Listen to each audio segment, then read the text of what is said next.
Agnani welcomes you once again in your online class of English literature.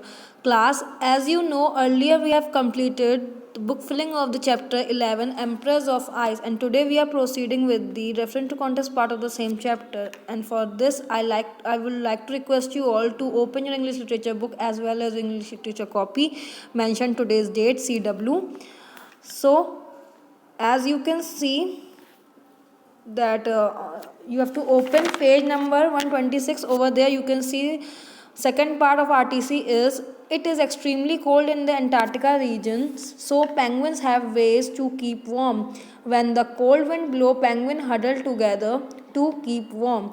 And the A part of the question is, where do the penguins live? Answer is, they live in Antarctica. B part of the question is, what is a huddle? Answer is, a huddle is a close gathering.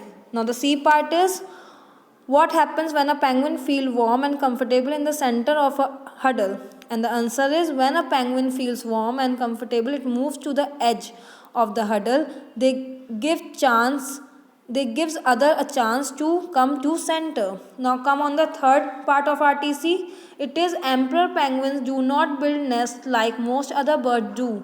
The mother penguin lay a single egg and then leaves it behind to go on a long hunting trip that lasts almost 2 months. And the A part of the question is, where do most birds lay their eggs? And the answer is, most birds lay their eggs in nest.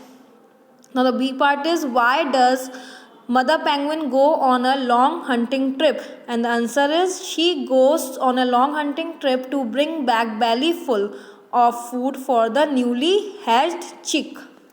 Now the C part is, how is penguin kept warm while the mother is away? And the answer is, the father keeps the egg warm by balancing it on feet and covering it with skin. So class, hope you all have enjoyed this class, and we will meet once again afterwards. Thank you and have a nice day ahead.